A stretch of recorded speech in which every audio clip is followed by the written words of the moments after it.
पिछले दिन हम लोगों का जो जहाँ पे ख़त्म हुआ था वहाँ पे भगवान को अर्जुन ने कहा था कि दोनों सेनाओं के बीच में मेरे रथ को खड़े करने के लिए। अब इसमें उसके बाद शुरू हो रहा है,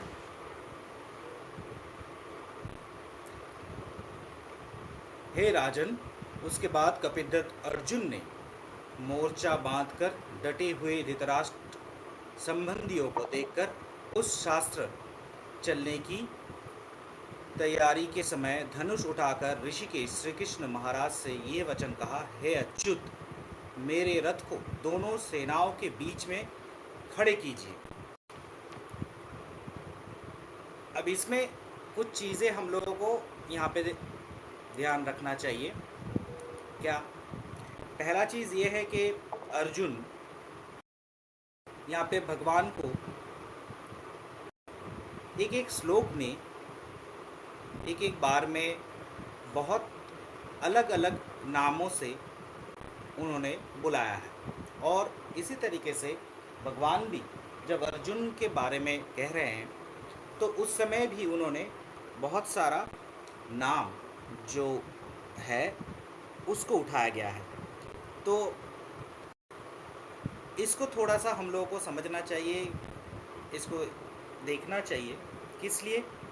क्योंकि ये नाम देने के पीछे जो कारण है, ये कारण हम लोग अगर नहीं समझेंगे तो आगे चल के हम लोग नहीं समझ पाएंगे कि किस लिए भगवान कौन सी चीज़ को बोल रहे हैं।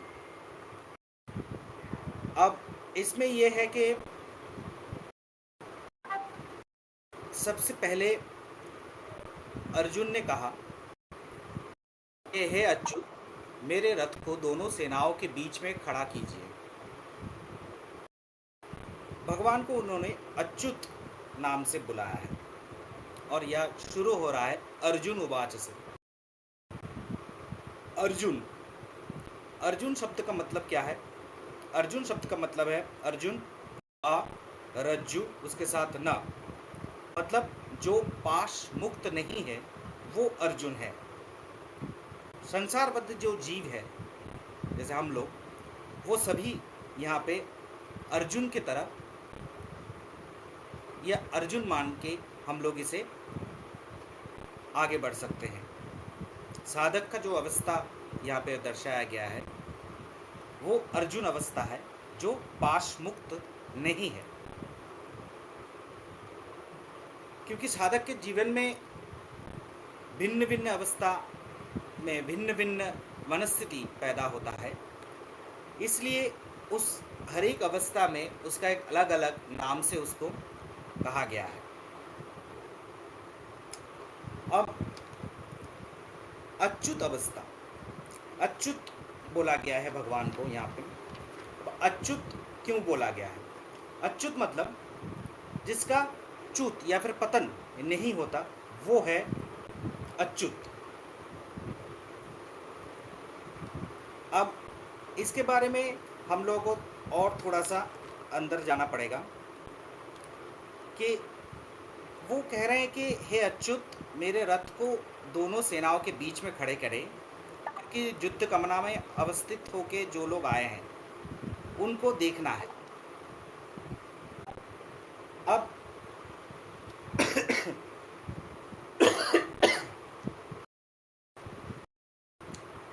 तो इसमें क्या है, सॉरी, इसमें ये है कि जिस समय भगवान मतलब जिस समय कोई साधक या फिर कोई भी साधना कर रहा है ऐसा व्यक्ति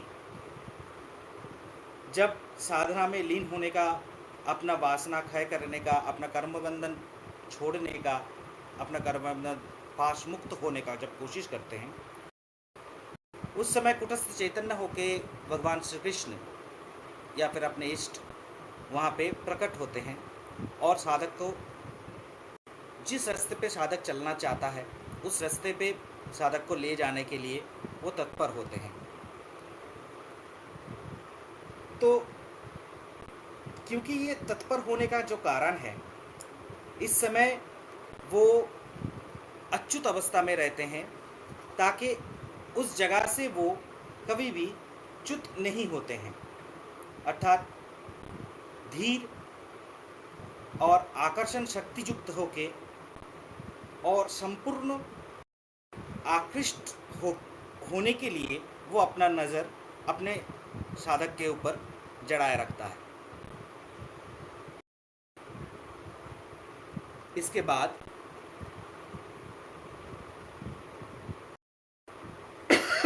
सॉरी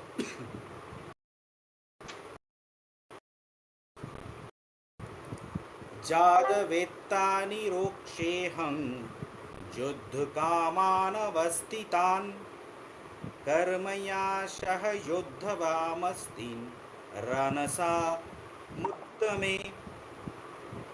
और जब तक कि मैं युद्ध क्षेत्र में डरे हुए युद्ध के अभिलाषी इन विपक्षी योद्धाओं को भली प्रकार देख लूं, इस युद्ध के व्यापार में मुझे किन किन के साथ युद्ध करना योग्य है, तब तक उसे खड़ा रखिए।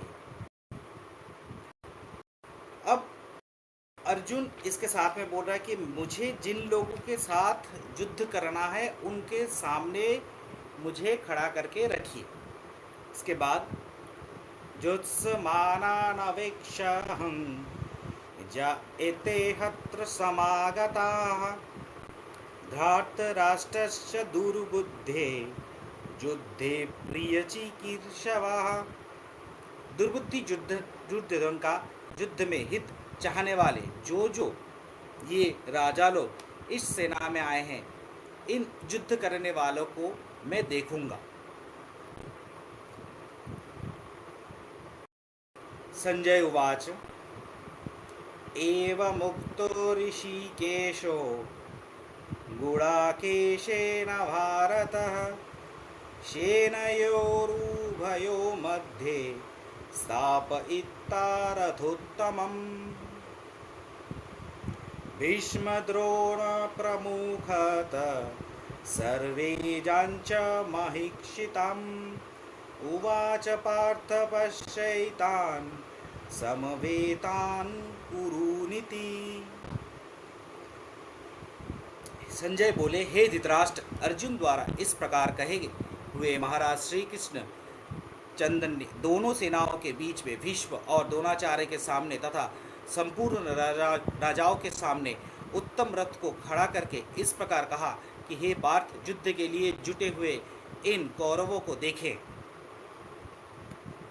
अब यहाँ पे संजय बोल रहे हैं, क्या बोल रहे हैं? एव मुक्त ऋषिकेश गुड़ाकेशन भारत। मतलब गुड़ाकेश, गुड़ का मतलब है गुड़ का निद्रा, अलसता, और ईश का मतलब है नियंता। मतलब निद्राजयी जो है उस अनलस साधक को ही गुड़ाकेश कहते हैं।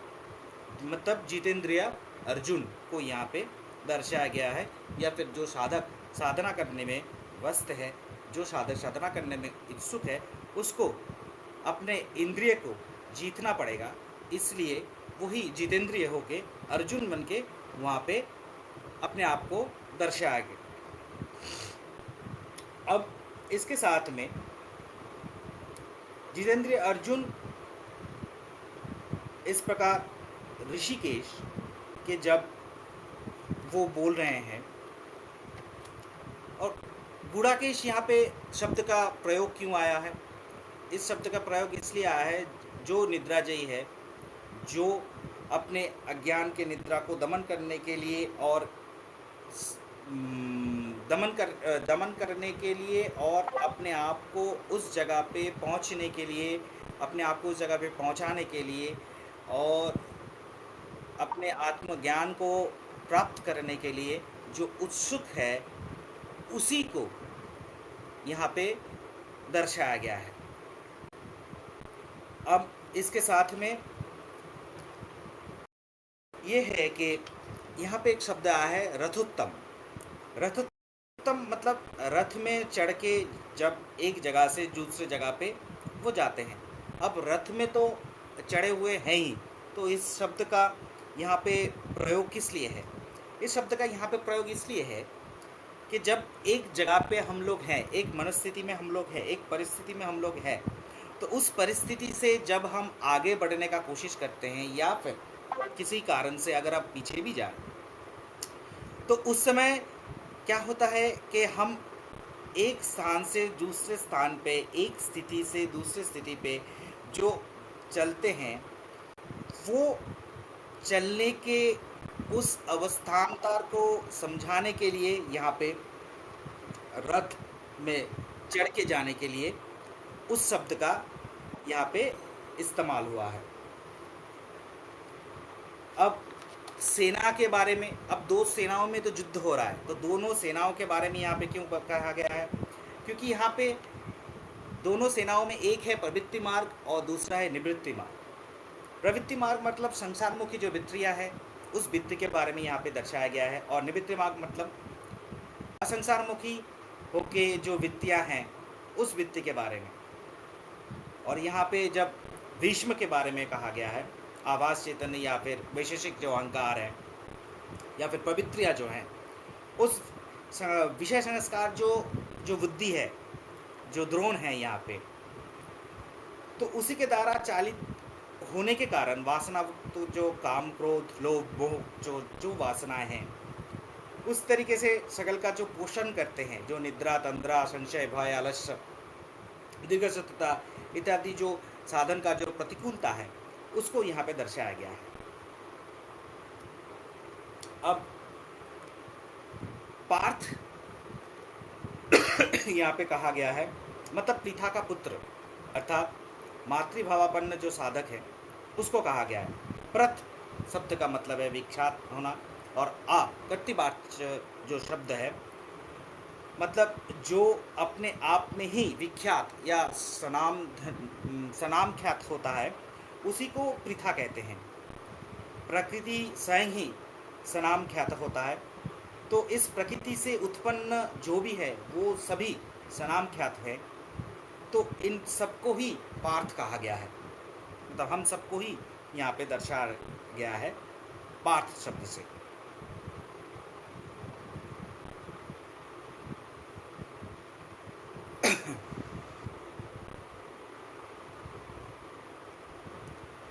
तत्र पश्चात् स्थितान् पार्थ पितॄनाथ पितामहान् आचार्यान् भातॄन् पुत्रान् पौत्रान् सखीन् सता शशुरान् सुहृदश्चैव सेनयोरुभयोरपि तान् समीक्षन्त कौन्तेय सर्वान् बन्धून् वसिष्ठान् कृपया पर्याविष्ट विसीदन्निमवप्रीत्। इसके बाद पितापुत्र अर्जुन ने उन दोनों ही सेनाओं में स्थित ताऊ, चाचाओं, दादा परदादाओं को, गुरुओं को, मामाओं को, भाइयों को, पुत्रों को, पौत्रों को तथा मित्रों को, ससुरों को और सुहृदों को भी देखा, और उन उपस्थित संपूर्ण बंधुओं को देखकर वे कुंतीपुत्र अर्जुन अत्यंत करुणा से युक्त होकर शोक करते हुए ये वचन बोले, कृपया पर्याविष्टो विषादन्नी अब्रवीत। अब विषाद में होके, पर्याविष्ट होके कृपया उसके साथ में आ गया है। कौन कह रहे हैं? संजय कह रहे हैं। समझने का यहाँ पे ज़रूरी है कि संजय ने जो समझा है वो यहाँ पे दर्शाया गया है। संजय को लग रहा है कि इन सबको देख के अर्जुन के मन में एक विषाद और अर्जुन के मन में एक कृपा भावना वहाँ पे आ गया है, इसके चलते उसको विषादग्रस्त हो रहा है। दृष्टिमान सजनान् कृष्ण जुजुत्सुन् समवस्थितान् सीदन्ति मम गात्राणि मुखं च परिशुष्यति वेपखुश्च शरीरे मे रोमहर्षश्च जायते। अर्जुन बोले, हे कृष्ण, युद्ध क्षेत्र में डटे हुए युद्ध के अभिलाषी इस सजन समुदाय को देखकर मेरे अंग शिथिल हुए जा रहे हैं और मुख सूखा जा रहा है तथा मेरे शरीर में कंप एवं रोमांच ही हो रहा है। गांडीवं संस्रते हस्तात् तच्चैव परिधज्जते न च श्लोको मवस्तन्तु भ्रमतीव च मे मनः निमित्तानि च पश्यामि विपरीतानि केशवः।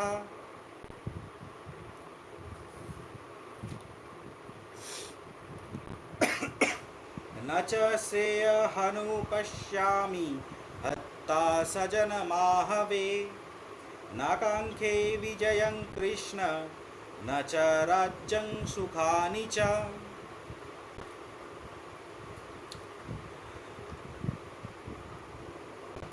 हाथ से गंडीव धनुष गिर रहा है और त्वचा भी बहुत जल रही है तथा मेरे मन भ्रमित सा हो रहा है, इसलिए मैं खड़ा रहने को भी समर्थ नहीं हूँ।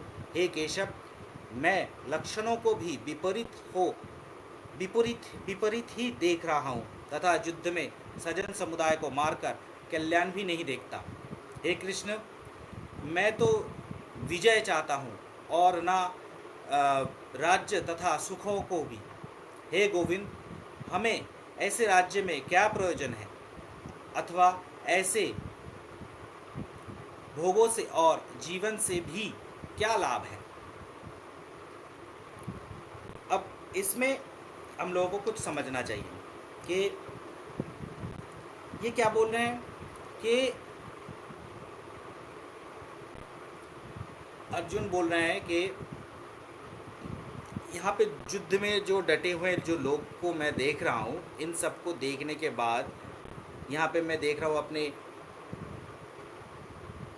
बंधु को, अपने सखाओं को, अपने परिजन को, अपने पितामह को, इन सबको मैं देख रहा हूँ। इसके साथ में मैं देख रहा हूँ कि इस सबको देखने के साथ में मेरे शरीर में कंप एवं रोमांच हो रहा है, मेरा मुंह सूख रहा है, त्वचा जल रहा है, मेरा मन भ्रमित हो रहा है और मैं खड़ा भी नहीं रह सकता। और ये जो समुदाय जो लक्षण है, ये भी लक्षण को भी मैं विपरीत देख रहा हूँ और इन लोगों को मार के मुझे कोई कल्याण भी नहीं देख रहा है और ऐसे राज्य को पाके मुझे क्या फ़ायदा, ऐसे भोग से मुझे क्या फ़ायदा। ये जो सुख है ये भी अभिष्ट नहीं है, तो ऐसे सुख से, ऐसे चीज़ों से क्या होगा। अब ये सोचने की वाली बात है कि कुछ क्षण पहले भी उसने कहा था अपने गंडीव को अपने साथ में रख के वो आगे बढ़ते हुए उसने ये कहा कि लेके चलिए उन राजाओं के बीच में जिनके साथ मुझे युद्ध करना है।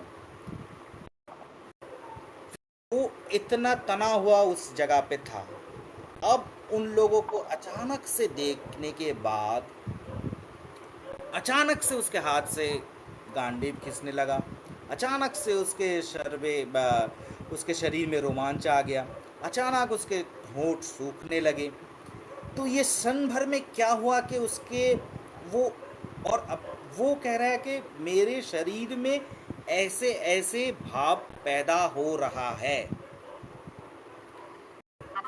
उसने इस तरीके से अपने आप को प्रेजेंट किया भगवान के सामने कि देखिए, मेरे शरीर में ऐसे ऐसे भाव हो रहे हैं और क्षण भर पहले ये भाव उसके साथ में नहीं था।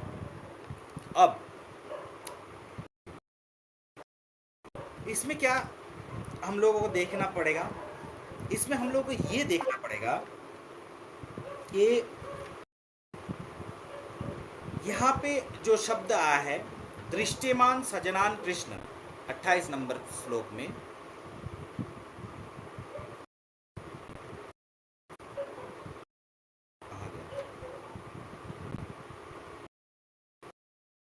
एवं मुक्त ऋषिकेश कृपया शिशुरम।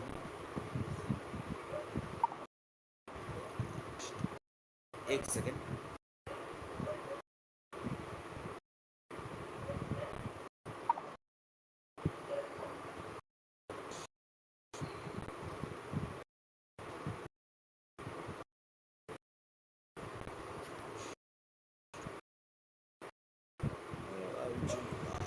दृष्टि में, हाँ,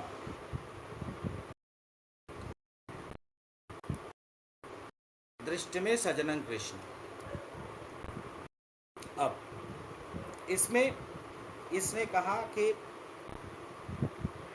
हे कृष्ण, मैं युद्ध में इच्छा करने वाले सजन को सम्मुख में देखने से मेरा अंग सकल अवसन्न मुख परिशुष्क हो रहा है। ठीक है।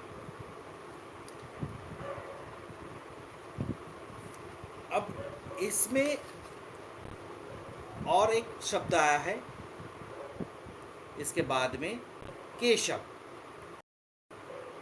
निमित्तानि च पश्यामि विपरीतानि केशवः।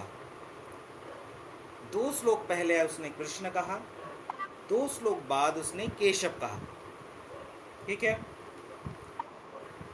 इस श्लोक में जो कृष्ण शब्द है ये एकदम कैसे, मतलब यहाँ पे भी केशव शब्द आ सकता था, यहाँ पे कृष्ण शब्द आया। ये समयचित का जो भाव है उसको कह रहे हैं। क्यों? कृषि भूवाचक शब्द निर्वाणवाचक होके कृषि कर्षण में और नक निर्वाणवाचक शब्द में कृष्ण शब्द सिद्ध होता है। मतलब जो साधक को अपने कर्षण के द्वारा टानते हुए निर्वाण को प्राप्त कराता है, मोक्ष को प्राप्त कराता है, वही कृष्ण है। साधक के मन में जब विषय वासना प्रबल होता है उस समय मन चंचल होता है और मन चंचल होकर विक्षिप्त होता है और वो हमेशा चाहता है कि वो साधना छोड़ दे और वो अपनी जगह से उठ जाना चाहता है, शरीर शिथिल होना चाहता है, सो जाने का कोशिश करता है, विश्राम लेने का कोशिश करता है। और उस समय जब जो भावना हमारे मन में, जो गुरु का प्रतिच्छवि, जो इष्ट का प्रतिच्छवि, जो इष्ट का सोच के, जिस पाने का इच्छा से, जिस मोक्ष को पाने की इच्छा से, जिस आत्मबोध को पाने की इच्छा से साधक डटे रहते हैं, उस कर्षण भूवाचक जो शब्द है उसी को कृष्ण कहा गया है। तो इसीलिए बोल रहे हैं कि हे कृष्ण, इस जगह से मुझे बोलो, लेके चलो। इसके बाद आता है कि केशव। अब केशव यहाँ पे शब्द आया है। केशव शब्द का यहाँ पे आने का कारण क्या है? केशव शब्द का आने का जो कारण है, इसको समझने से पहले हमको समझना पड़ेगा कि इसके बाद आता है हम लोगों का गोविंद शब्द। गो शब्द से आता है क्या? पृथ्वी। पृथ्वी को पालन करें, मतलब जो करता है वही गोविंद है। अब देखिए गोविंद शब्द कहाँ पे आया है? गोविंद शब्द उसी जगह पे आया है जहाँ पे वो कह रहा है कि राज्य के सुखानी च, मतलब जहाँ पे राज्य तथा सुखो जो है, और इस राज्य से क्या प्रयोजन है? राज्य से मतलब क्षेत्र विशेष को ये कह रहा है। जब क्षेत्र विशेष को ये कह रहा है उस समय भगवान को वो गोविंद कह रहा है। जिस समय वो स्वजन को देख रहा है और जिस समय उसका रोमहर्ष उत्पन्न हो रहा है उस समय वो कृष्ण कह रहा है।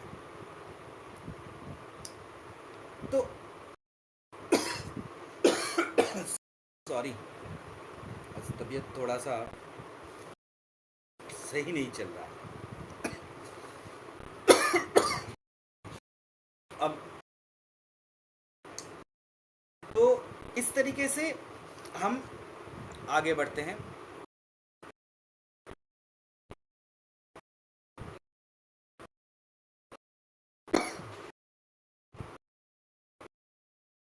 अब इसमें हम लोग कहाँ पे छोड़े थे? केशव। हाँ, केशव। केशव जो शब्द है वो कैसे आता है? केशव शब्द जो आता है वो आता है का मतलब ब्रह्मा जो सृष्टि करता है, उसके साथ ईश शब्द जो करके केशव आता है, मतलब सृष्टिकर्ता के साथ में, मतलब सृष्टिकरण शक्ति के साथ में, संहरण शक्ति के साथ में जब मिल जाता है तब जो स्थिति आता है उसको केशव बोलते हैं। अब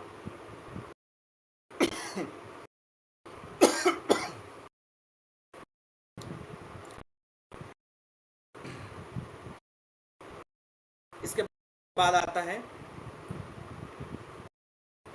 आचार्य पितर, ये होगा आचार्य पितर पुत्रास्थ चैव पितामह मातुला ससुरा पौत्रा शल्ला समन्धिनस्तता एतान्न हस्तुमिच्छामि नतोऽपि मधुसूदनम् अपि त्रैलक्यराज्यस्य हेतो किन्नु महि कृते। गुरुजन, ताऊ, चाचे, लड़के और उसी प्रकार दादी, मामे, ससुर, पौत्र, साला तथा और भी संबंधी लोग हैं। हे मधुसूदन, मुझे मारने पर भी अथवा तीनों लोकों के राज्य के लिए भी इन सबको मारना नहीं चाहता, फिर पृथ्वी के लिए तो कहना ही क्या है। मधुसूदन, मधुसूदन शब्द का जो मतलब है यहाँ पे, अब देखिए कितने बार कितने जगह पे कितना नाम आ रहा है और देखिए कैसे फिट बैठता है। मधुसूदन शब्द का जो मतलब है, मधुसूदन कहाँ से आता है? हरि या फिर कृष्ण का एक नाम मधुसूदन है। इस तरीके से मानसिक जो यंत्रणा में अधीर जब होता है और मधु और सूदन अशुभ को नष्ट करने वाला जो है वो मधुसूदन है।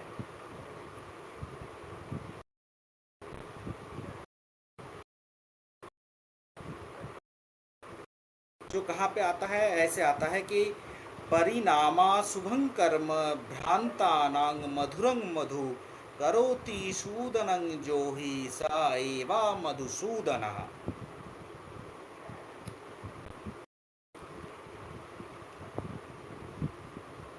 इसके बाद निहत धार्तराष्ट्राणां नका प्रीति सजर्दन।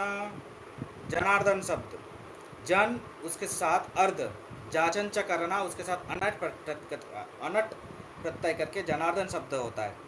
मतलब पुरुषार्थ लाभ करने के लिए जिस जन के द्वारा वो जाचित होता है वो जनार्दन।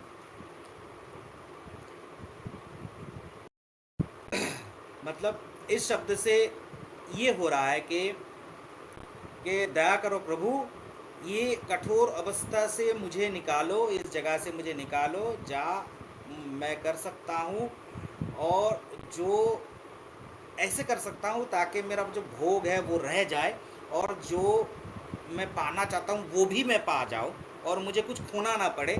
इस तरीके से कुछ मुझे समझाओ, इस तरीके से मुझे कुछ बताओ, ठीक है।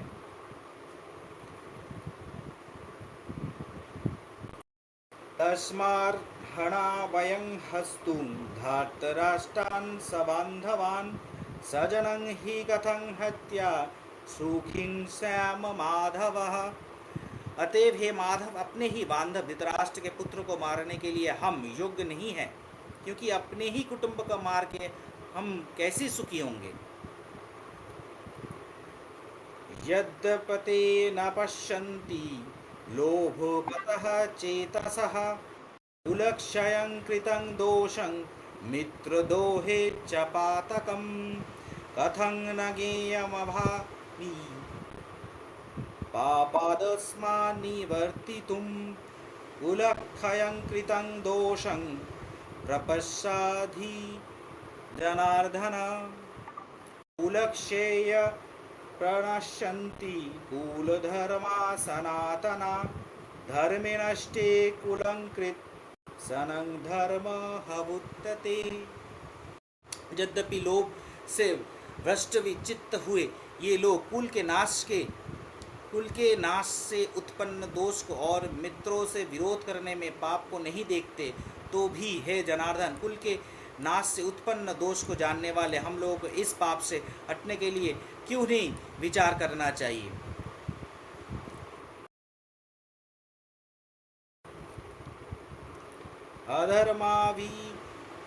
अधर्माभिभावात् कृष्ण प्रदूषन्ति कुलस्त्रिय स्त्रीषु दुष्टासु वार्ष्णेय जायते वर्णशंकरः।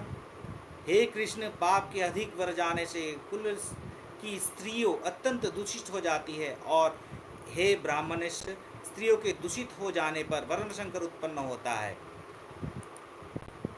अब इस जगह पे हम लोगों को एक चीज़ सोचना या फिर मार्क कर रखना है कि एक प्रश्न अर्जुन ने उठाया है कि हे कृष्ण, पाप के अधिक बढ़ जाने से कुल की स्त्रियों अत्यंत दूषित हो जाती है, और हे वार्ष्णेय, स्त्रियों के दूषित हो जाने पर वर्ण संकर उत्पन्न होता है। वर्ण संकर उत्पन्न होता है।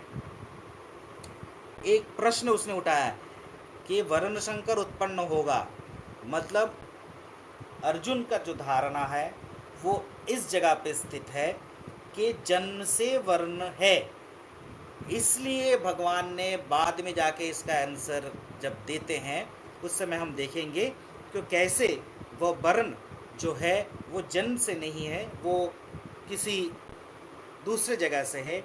उसके बारे में जब भगवान कह रहे हैं, वो इस प्रश्न का उत्तर दे रहे हैं, इसलिए उस जगह का संदर्भ में वहाँ पे आता है।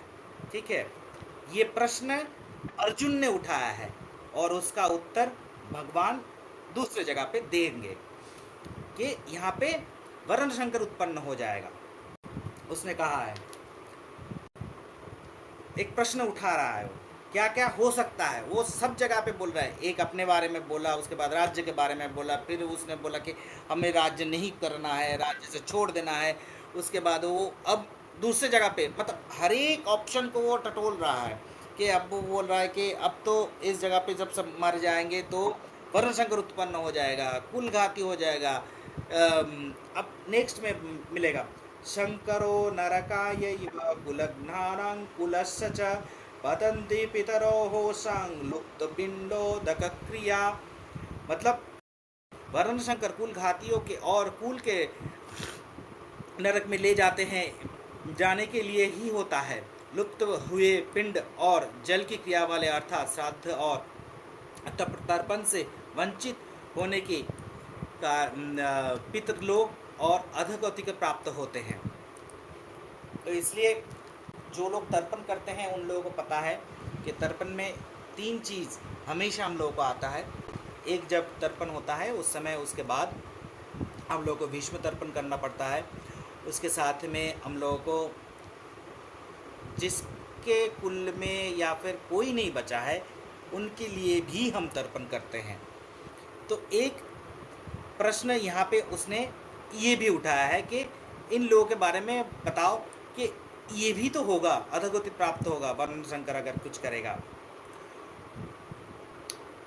वो वर्ण शंकर को हाईलाइट कर रहा है कि वर्ण शंकर जन्म से होगा, अगर जन्म से होगा तो ये कारण घटेगा।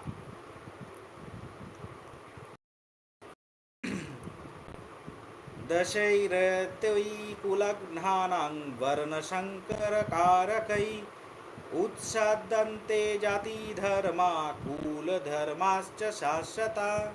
इन वर्ण शंकर के कारण दोष से कुल घातियों के सनातन कुल धर्म और जाति धर्म नष्ट हो जाते हैं।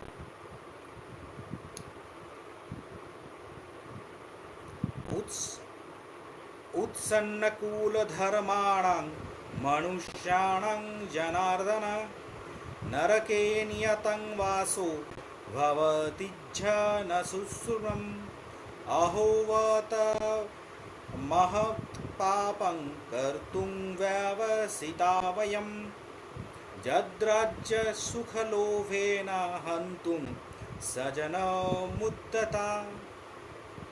हे जनार्दन, जिनका कुल धर्म नष्ट हो गया है, ऐसे मनुष्यों का अनिश्चित काल में नरक में वास होता है, ऐसा हम सुनते आए हैं। उसने सुना है, ठीक है। अहो, हाँ, शोक, हम लोग बुद्धिमान होकर भी महान पाप करने के तैयार हो गए हैं, जो राज्य और सुख के लोभ से सजनों को मारने के लिए उद्यत हो गए हैं। कितने अच्छे अच्छे बातों बोल रहा है कि क्या क्या हो सकता है। वो सब जैसे लग रहा है कि वो कुछ पढ़ के आया है, और पढ़ के आने के बाद उसके पास कोई स्क्रिप्ट लिखा हुआ है और वो सारे स्क्रिप्ट एक साथ में बोल रहा है। इस तरीके से सब एस्पेक्ट पे बात कर रहा है। वो क्या क्या हो सकता है सब सोच लिया है उसने।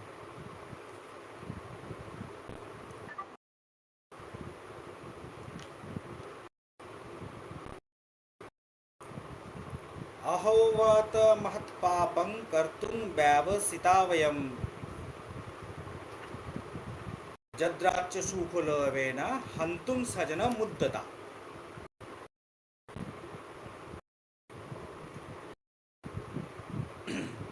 यदि माम प्रतीकारं शस्त्रं शस्त्रपाणया धार्तराष्ट्ररणे हनुस्तमे खेमतरं भवेत्।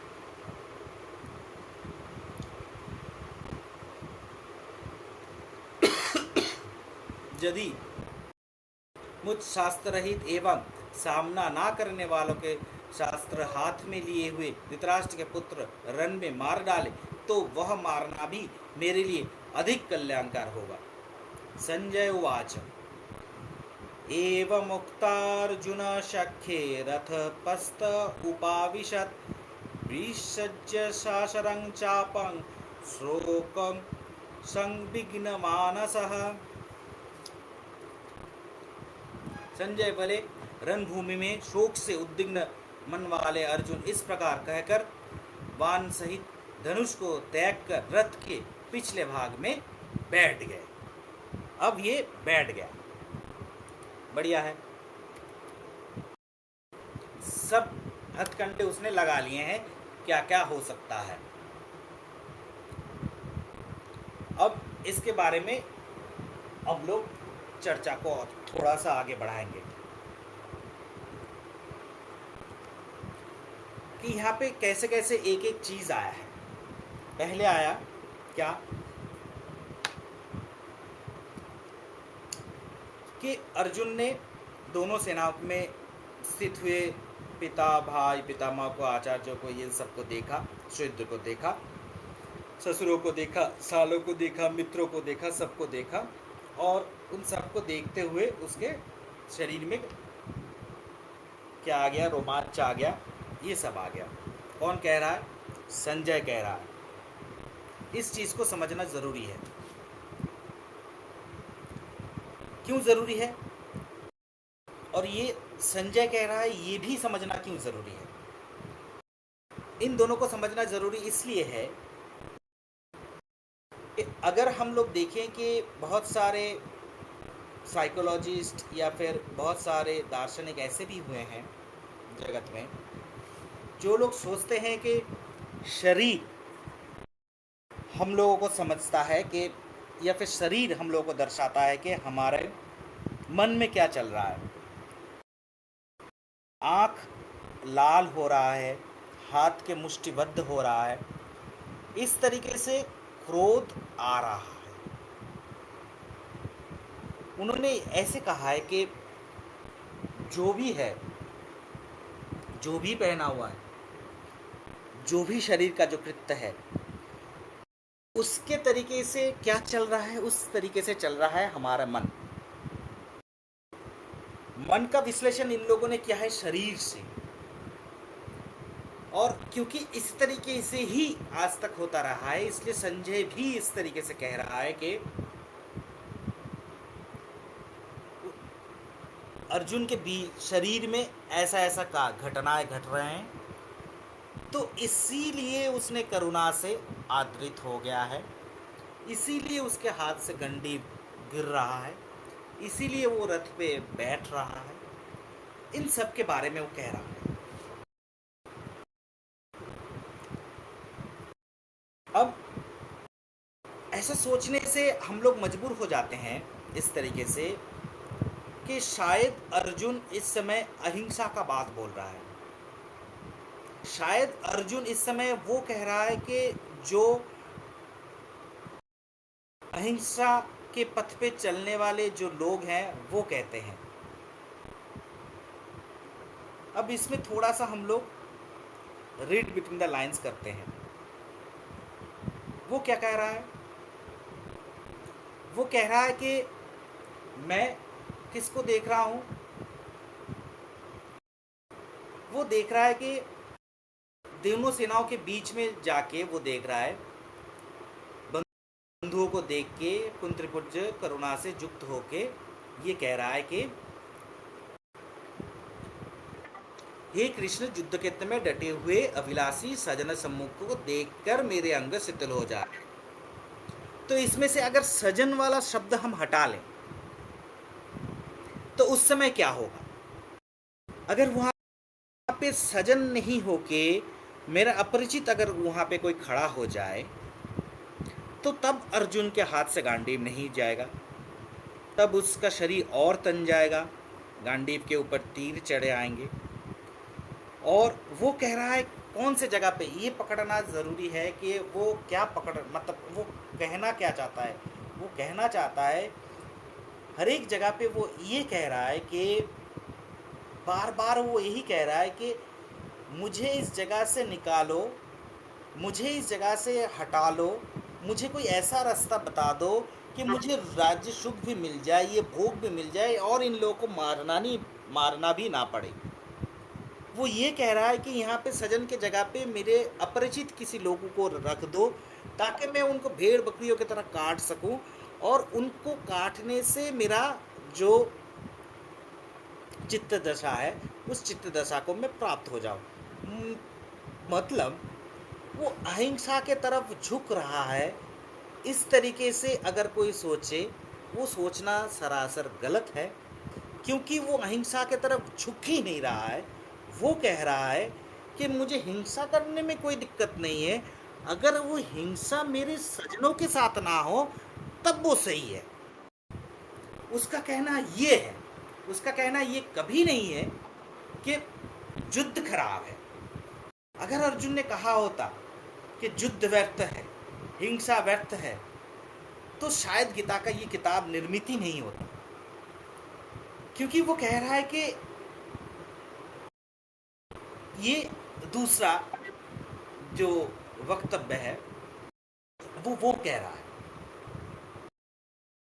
अब इसमें थोड़ा सा और विचार करें कि मृत्यु होती है पड़ोस में, अगर हम लोग देखते हैं तो मन को छूता है, ज़रूर मन को छूता है। लेकिन उस समय हम लोग क्या करते हैं? हम लोग कहते हैं कि बेचारा मर गया है। घर में होता है जब, तब बेचारा मर गया है इतना ही बोल के हम लोग छोड़ नहीं पाते हैं, निपट नहीं पाते हैं। ये उस समय छूता है मन, क्योंकि जब घर में होती है ना तो उस समय क्या होता है कि अपना कोई जब मरता है तो बेसिकली अर्जुन का जो स्थिति है वो स्थिति इस समय ये है कि अर्जुन समझ रहा है कि इन लोगों को मारने से मैं भी मर रहा हूँ। वो बेसिकली डर रहा है आत्मघात से, वो बेसिकली डर रहा है उस जगह से कि उसको लग रहा है, वो समझ नहीं पा रहा है। अच्छे से समझिए, अच्छे से इसको देखते हैं एक साथ में कि वो बोल रहा है कुछ और, लेकिन घटनाएं क्या घट रही हैं हम संजय के आँख से नहीं देखेंगे। हम भगवान के आँख से देखने का कोशिश करेंगे कि भगवान ने किस लिए सांख्य से अपना वक्तव्य शुरू कर रहा है? क्यों सांख्य योग से शुरू कर रहा है? क्यों प्रकृति पुरुष से शुरू कर रहा है? क्यों प्रकृति के बारे में वो कह रहे हैं? क्यों उस जगह पे जा रहे हैं? और उसने कहा, एक जगह पे अर्जुन ने कहा कि मैंने सुना है कि ऐसे वर्ण संकर होते हैं तो कुल घातक होते हैं, ऐसे सुना है। मतलब किसी से सुना होगा, सुनी सुनाई बातें हैं। तो भगवान पहले तो उस सुनी सुनाई बातों को बोलेंगे कि सुनी सुनाई बातों पे तुमने कब से विश्वास करना तैयार कर लिया, सुनी सुनाई बातों पे कब से तुम चलने लगे। उसके बाद वो शुरू करते हैं। जिस जगह पे मैं था, सोचने का विचार या सोचने का जगह वो है कि जब एक पति पत्नी में रहते हैं या फिर माँ और संतान में रहते हैं, तो पति पत्नी में अगर पत्नी का या फिर पति का अगर वियोग हो जाता है, तो उस समय सोचे, उस समय सिर्फ पत्नी या फिर पति का वियोग नहीं होता है। एक उदाहरण के जगह पे अगर ले लेते हैं कि पत्नी अगर मरती है तो पत्नी नहीं मरता है, उसके साथ में पति भी मरती है। बेटा अगर मरता है तो माँ भी मरती है, क्योंकि माँ बेटे के पहले माँ नहीं थी। माँ बेटे के जन्म के साथ ही माँ भी जन्मी है। बेटा जन्मता है तो उसके तरफ एक तरफ तो बेटा जन्मता है और दूसरी तरफ माँ भी जन्मती है। बेटा मरता है तो उस तरफ बेटा मरता है और उसके साथ में अपनी माँ भी मरती है। जिसे आपने अपना कहा है, उसमें हम जुड़े हुए हैं, हम भी मरते हैं। अर्जुन ने जब देखा कि अपने सामने सब इकट्ठे हुए हैं, तो अर्जुन को अगर मतलब उसको देख रहा है कि अपना ही सुसाइड देख रहा है, आत्मघात देख रहा है, समझ में नहीं आ रहा है, लेकिन वो देख ऐसी तरीके से रहा है। अर्जुन घबरा नहीं कि दूसरे का मृत्यु से वो घबरा नहीं रहा है, वो घबरा रहा है आत्मघात के होने से। उसे लगा कि सब मर जाएंगे तो मैं बचूंगा कहाँ। क्योंकि जब हम कहते हैं, वो हम अपनों का जोड़ का ही नाम है। वो बहुत सारी मेरे का जोड़ का नाम है। मेरा घर, मेरा पति, मेरा कपड़ा, मेरा मकान, ये बहुत सारे मेरे का जो समेशन है, जो एक्यूमुलेशन है, वो है हम, वो हूँ मैं। उस स्तर पे हम हैं, उस स्तर पे अर्जुन है।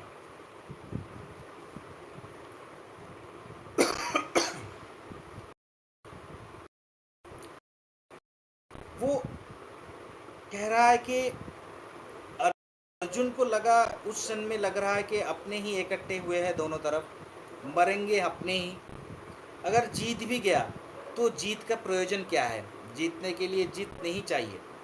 जीत एक रस है, और अपने और पराय के बीच में जो अहंकार का जो स्फूर्ति होता है, जो पूर्ति होता है, जो भरता है अहंकार, उस रस का स्फूर्ति तो तब नहीं होगा जब उस रस को देखने वाला ना तो मेरे साथ में खड़ा होगा, ना तो दूसरे साथ में खड़ा होगा। शत्रु में उस समय मेरा हमेशा, मेरा जो सक्सेस है, मेरा जो अहंकार है, मेरा जो ऊंचाई है, वो किसके साथ में है? जब वो अपना शत्रु जब उसको देख के हिंसा करेगा, तब उसका रस जो निकलेगा, वो रस मेरे अपने जब उसको देखेंगे, उस रस से बहुत ही ज़्यादा होगा। तो अगर वो ही नहीं बचा तो मैं किसके साथ करूँगा?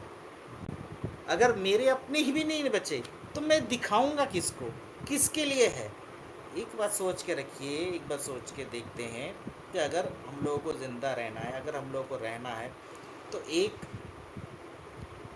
8-10 कमरा, एक बाथरूम, टॉयलेट और खाने का इंतज़ाम अगर हो जाए, तो इसके अलावा हम लोगों को रहने के लिए, खाने के लिए और इससे ज़्यादा ज़रूरी चीज़ें हैं क्या? है ही नहीं। तो किस लिए हम लोग इतने बड़े मकान बनाते हैं, किस लिए गाड़ी खरीदते हैं, किस लिए ये करते हैं? वो सबके लिए, सबके पास जुटते होगा कि जल्दी जाने के लिए ये चाहिए, किताबें रखने के लिए ड्राइंग रूम चाहिए, खाने की जगह चाहिए, टीवी रखने की जगह चाहिए, ये चाहिए, वो चाहिए, कोई आएगा कहाँ रहेगा, बहुत सारा कुछ हम लोग अपने आप में ये हमेशा अपने सुखों का जो चर्चा है उसी चर्चे में हम लोग हमेशा उसमें लिप्त होके उसको करते हैं कि क्यों करते हैं कि बाहर वाला आएगा, मेरे अलग से उसका लिए घर है, वो उस जगह पे घर पे जाके रहेगा, तो वो बोलेगा मैं वहाँ पे गया था तो उसके घर में रहा था और एक अलग से घर में रहा था, अरे अच्छा जगह था, बहुत बढ़िया था, उसके घर में टीवी लगा हुआ है, 108 इंच का टीवी लगा हुआ है, वो देखेगा, वो कहेगा। इस तरीके से ये हम लोग अपने आप में ही एक दुनिया रचते हैं। इसके बारे में वो कह रहा है कि वो साम्राज्य अगर मिलेगा, वो राज्य अगर मिलेगा, वो भोग अगर मिलेगा, उस भोग से फायदा ही क्या है, वो तो कोई देखेगा ही नहीं। तो इस तरीके से इसको समझना बहुत ज़रूरी है कि बहुत मतलब ये भगवान कृष्ण ने जितना कहा है उससे बहुत ज़्यादा अर्जुन ने भगवान से कहलवाया है। ठीक है, अब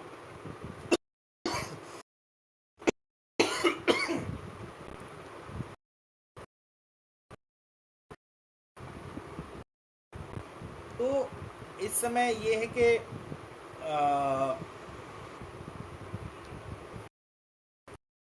ये कष्ट अर्जुन को क्यों हो रहा है और बाकियों को क्यों नहीं हो रहा है? और भी तो सारे लोग देख रहे हैं, दुर्योधन भी देख रहा है, युधिष्ठिर भी देख रहा है, भीम भी देख रहा है, बाकी सब भी देख रहे हैं। तो इस समय अर्जुन को ये कष्ट क्यों हो रहा है? इसके बारे में हम लोग ने पहले चर्चा कर चुके हैं कि अर्जुन विचारशील है और जब विचार में कोई रहेगा तो वो उसको मन में द्वंद्व पैदा होगा, और क्योंकि वो अंधा नहीं है, वो विचारशील है, उसके मन में द्वंद्व है, और जब वो द्वंद्व देख रहा है, विराट युद्ध में ये द्वंद्व नहीं था, इस युद्ध में द्वंद्व है। अर्जुन दुर्योधन इसीलिए वहाँ से शुरू कर रहा है अपने आचार्य द्रोण के साथ जाके सबको कह रहा है कि भीष्म पितामह को रक्षा करो। उस बारे में संदर्भ में हम लोग कहा था कि दुर्योधन को पता है कि हो सकता है कि बीच में से भीष्म पितामह छोड़ दे या फिर भीष्म पितामह नहीं रहे, कुछ हो सकता है, ये सोच है अर्जुन के मन में भी, एक सोच है, क्योंकि वो निर्विचार नहीं है दूसरों के तरफ। अब इसमें अगर अर्जुन दुर्योधन जैसा हो जाए, नीचे गिर जाए, विचार से अगर विचारहीनता में पहुंच जाए, तो युद्ध में उतर सकता है। और अगर वो भगवान की तरह निर्विचार भी हो जाए या फिर विचार रहित हो जाए, उस चित्त में चला जाए, अच्युत अवस्था में चला जाए, जिस अवस्था से च्युत नहीं हो सकता, अच्युत अवस्था में अगर चला जाए, तब भी युद्ध हो सकता है। अर्जुन एक तनाव है और इस तनाव में से वो गुजर रहा है, तो इसलिए अब गीता शुरू होने का जगह पे खड़ा हुआ है। ठीक है, हम लोग हमेशा इसको इसी तरीके से आगे बढ़ने का जो कोशिश करेंगे, हमेशा हम लोग यही स्तर पे रह के सोचेंगे कि अगले में क्या हुआ ये हम लोगों को पता नहीं है, उसी जगह पे प्री कॉन्सेप्ट नोशन से हम लोग आगे नहीं बढ़ेंगे, आगे क्या हुआ हम लोगों को पता नहीं है। जितना दूर तक हम लोग आगे बढ़ रहे हैं उतना दूर तक ही इन्फॉर्मेशन हमारे सामने है, इसी तरीके से जाएंगे। ठीक है, इसलिए जब वरुण शंकर के बारे में आया उस समय सिर्फ प्रश्न के बारे में ही मैंने बात किया, उसके उत्तर के बारे में बात नहीं किया, क्योंकि उसका उत्तर क्या है हम लोगों को अभी पता नहीं है। ठीक है, प्रश्न उठा रहा है इस बारे में। ठीक है,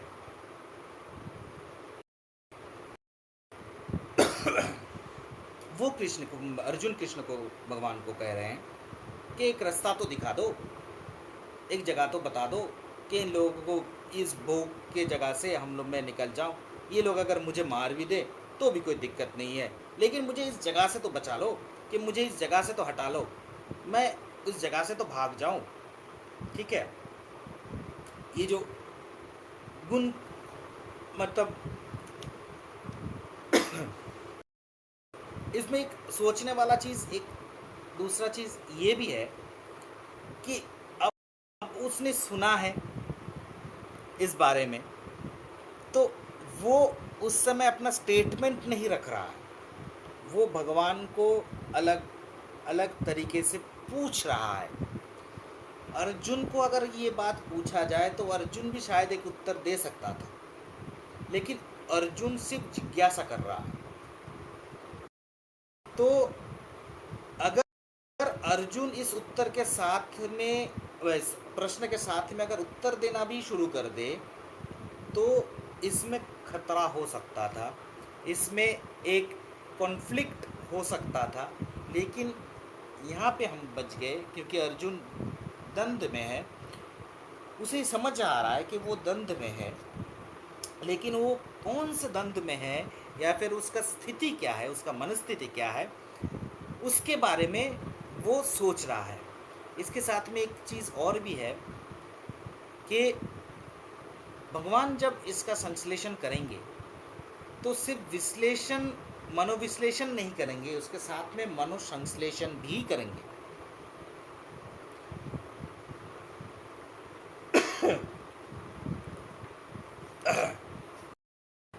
अब इसके साथ में क्या है, इसमें साथ में ये, इसके साथ में थोड़ा सा ये सोचना चाहिए कि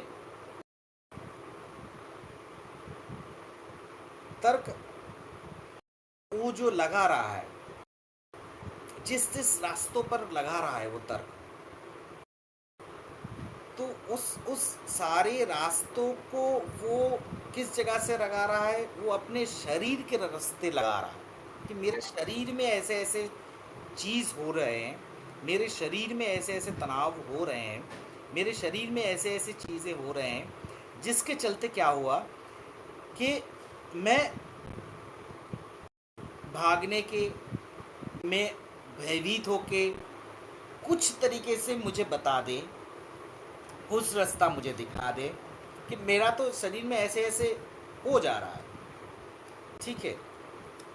कि संजय भी बोल रहा है कि रोमांच हो रहा है, मुंह सूख रहा है। कोई दूसरा बोल सकता है कि देखिए वो तो बैठ रहा है, उसका पैर कांप रहा है, इस तरीके से। मतलब ये सच है किसी तरीके से, अगर किसी को क्रोध आ रहा है, किसी को दुख आ रहा है, तो उस जगह में हम लोग सोचें कि कहाँ पे ये दर्शन किस तरीके से दूसरों से अलग हैं। ये थोड़ा सोचने जैसी और बड़े बड़े मज़ेदार वाला चीज़ है कि हम लोग ये सोचते हैं कि अगर आँख लाल ना हो, अगर मुष्टिबद्ध ना हो, अगर शरीर का कोई जगह पे अभिव्यक्ति ना हो, तो शायद आदमी दुखी नहीं हो सकता, शायद आदमी क्रोधान्वित नहीं हो सकता। मतलब कोई अपने क्रोध को कैसे प्रकट करे, या फिर वो क्रोधी हो गया है उसको कैसे दिखाए, अपने हाथ को मुष्टिबद्ध ना करते हुए, अपने आँखों को लाल नहीं करते हुए, किस तरीके से समझाए। वो करुणा से भर गया है, अपने आँख से आंसू नहीं निकल रहा है, उसको उसका आंसू नहीं निकल रहा है, वो किस तरीके से अपने करुणा को दिखाए। जब इस तरीके से मनोविश्लेषण होता है तो वो शरीर केंद्रित हो जाता है, शरीर ही पहले उसको दिखाई देता है। तो इस जगह पे हम लोग अगर देखते हैं तो इसमें बहुत सारे दार्शनिक, वेस्टर्न दार्शनिक इस तरीके से इसको देखे हैं। तो इसमें गलती क्या है? लेकिन उस लोगों ने छोड़ दिया एक चीज़ को कि जब हम सिनेमा मूवी देखते हैं, जब अभिनय देखते हैं, उस समय जो उस कैरेक्टर को निभा रहा है वो दिखा रहा है कि उसके आंखें लाल हो गया है, उसके हाथ मुष्टिबद्ध हो रहा है, वो मारपीट कर रहा है, या फिर वो रो रहा है, वो एक्टिंग के तरीके से अपने शरीर में वो सारे भाव ले रहा है, लेके आ रहा है और उभर रहा है और उस स्तर पे जा रहा है, लेकिन उसका जो मन है वो उस स्तर पे नहीं है। सिर्फ शरीर में उसका वो सब हम देख रहे हैं कि उसके शरीर में ये सब अभिव्यक्ति आ रहा है, लेकिन उसका मन तो शांत है, मन तो दूसरा कुछ सोच रहा है। तो इस तरीके से शरीर के अलग मतलब एस्पेक्ट से अगर देखना कोई चाहे तो वो गलत हो जाएगा। इसलिए भगवान जब देखेंगे, और संजय जब देख रहा है वो शरीर देख रहा है, लेकिन भगवान जब देख रहा है वो आत्मघात के बारे में देख रहा है, वो रीड बिटवीन द लाइन्स कर रहा है। भगवान जब देखेंगे तो शायद इसी तरीके से देखेंगे जिस तरीके से संजय नहीं देख रहा है। अब इसके बाद जो शुरू होता है, इसके बाद जो शुरू होता है वो सिर्फ वही है कि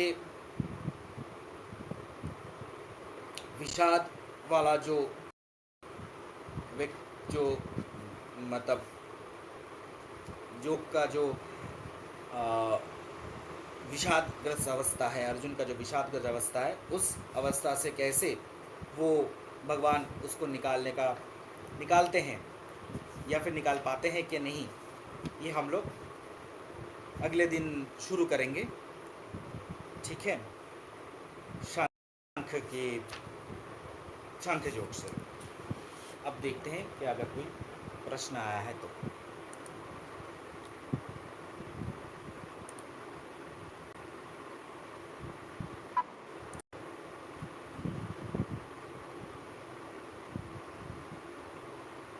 मेरी वॉल्यूम, अरे शिट, अच्छा थैंक यू।